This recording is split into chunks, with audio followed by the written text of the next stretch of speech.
Gejalanya gimana dok penggumpalan darah akibat AstraZeneca? Kalau memang bisa diobati agar tidak terlambat.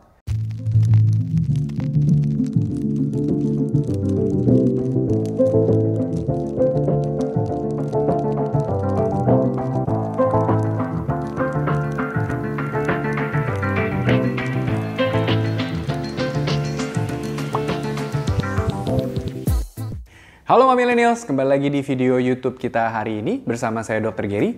Dan hari ini kita akan bikin video tentang pertanyaan-pertanyaan yang saya dapetin banyak banget di YouTube yang sebelumnya, yang saya ngomongin tentang AstraZeneca.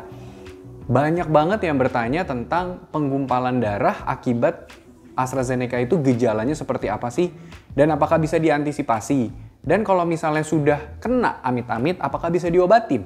Stay tune ya, kita akan bahas satu-satu. Nah, yang pertama ada pertanyaan dari Feni Chandra.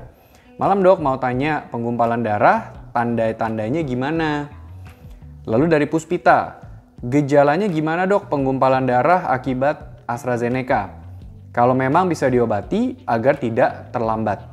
Karena saya takut dok melihat berita ada yang meninggal setelah divaksin. Dari Muhammad Taufik, dok maaf mau tanya apa gejala-gejala pembekuan darah yang dapat segera dirasakan oleh pasien agar bisa segera mencari bantuan ke rumah sakit terdekat. Dari Daisy Mareike, apa tandanya kalau kita vaksin? Kalau setelah vaksin kita terkena penggumpalan darah dok? Lalu dari Eta Naon Entertainment, dok mau tanya apa gejala dari penggumpalan darah dari efek samping AstraZeneca? Biar nanti kalau terasa bisa langsung dibawa ke fasilitas kesehatan. Lalu dari Marcel Gloria, dok, tahunya telah terjadi penggumpalan darah setelah kita divaksin dari mana? Rasa pusing? Apa minum kopi bisa menyembuhkan? Well, ini semua pertanyaan-pertanyaan yang saya dapetin dari video yang AstraZeneca yang mungkin millennials bisa nonton di link berikut ini. Oke, jadi intinya adalah AstraZeneca, seperti yang sudah saya jelaskan berkali-kali, kalau memang itu ada resiko terjadi penggumpalan darah, yaitu 1 dari 1 juta orang. Pertama-tama saya perlu bilang tidak ada yang mendoakan siapapun untuk terkena penggumpalan darah akibat AstraZeneca ini. Memang resikonya tidak bisa 0, karena secara penelitian dan secara teknologi vaksin ini dibuat, efek sampingnya memang bisa mengarahkan ke sana.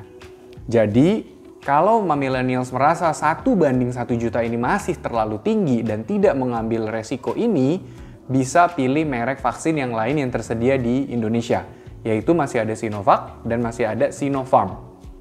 Oke, jadi saya jelaskan. Kalau sebelum vaksin AstraZeneca, yang which is sekarang lagi pada banyak banget dibuka, pada bulan Juni ini, pada saat video ini dibuat, yang pertama dipantau dulu apakah kita memiliki riwayat yang bisa disebabkan oleh penggumpalan darah. Yang pertama, apakah kita pernah punya riwayat sakit jantung, terutama yang sumbatan jantung, jantung koroner. Kedua, apakah kita pernah punya riwayat stroke? Apakah kita pernah punya riwayat keguguran berulang yang biasanya itu dikaitkan dengan ada penyakit namanya antifosfolipid syndrome. Lalu, apakah kita pernah ada nih lebam-lebam warna biru-biru di kulit yang muncul tanpa sebab? Lalu, dan juga apakah memang kita pernah periksa darah dan ternyata memang kita ada nih penggumpalan darahnya. Dan itu memang sudah diketahui dan sudah dikonfirmasi oleh dokter yang memeriksakannya. Oke, itu yang bisa dilakukan sebelum vaksin. Terutama ada juga banyak yang millennials mungkin sampai sekarang ini belum pernah melakukan pemeriksaan rutin atau tidak pernah melakukan medical check up.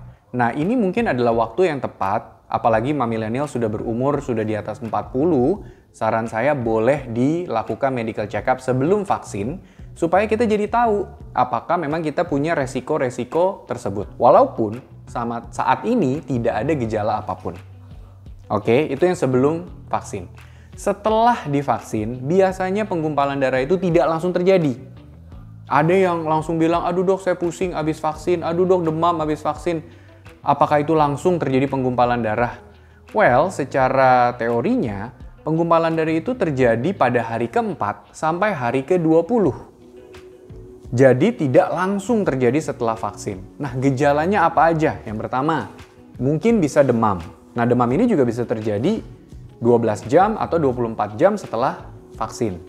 Yang kedua, mungkin bisa ada rasa sakit kepala. Sakit kepalanya tuh hebat, tidak seperti rasa sakit kepala biasanya. Yang ketiga, pandangan mata bisa berkabur. Yang mungkin biasanya lihatnya jelas, sekarang mungkin lihatnya jadi burem. Itu juga mungkin ada tanda penggumpalan darah. Lalu apakah ada sesak nafas? Lalu apakah kulit juga bisa ada lebam-lebam biru-biru di kulitnya tanpa sebab? Lalu apakah kaki bisa bengkak sebelah tanpa ada alasan yang jelas? Yang selama ini nggak pernah kok, tapi sekarang kok ada seperti itu. Kalau millennials memiliki gejala seperti itu, tolong segera berobat ke dokter. Mau ke dokter umum, mau ke dokter internis, ataupun ke dokter yang memang millennial sudah percaya, silahkan. Kuncinya adalah begitu ada gejala, tolong jangan disayang-sayang, tolong jangan ditahan-tahan. Segera berobat. Kalau punya nomor telepon dokternya, WhatsApp, tanyakan betul nggak? Apakah mungkin dokternya bisa membantu supaya bisa diberikan arahan? Ataupun bisa diberikan obat dulu. Sampai millennials bisa merasakan kalau ini gejalanya betulkah ke arah penggumpalan darah. Dan kalau memang bukan, harusnya dengan obat-obatan biasa itu juga akan sudah hilang semua gejala-gejalanya. Oke? Jadi tolong kalau misalnya ada rasa-rasa gejala yang nggak nyaman, tolong segera berobat. Kuncinya itu, supaya nggak kelamaan.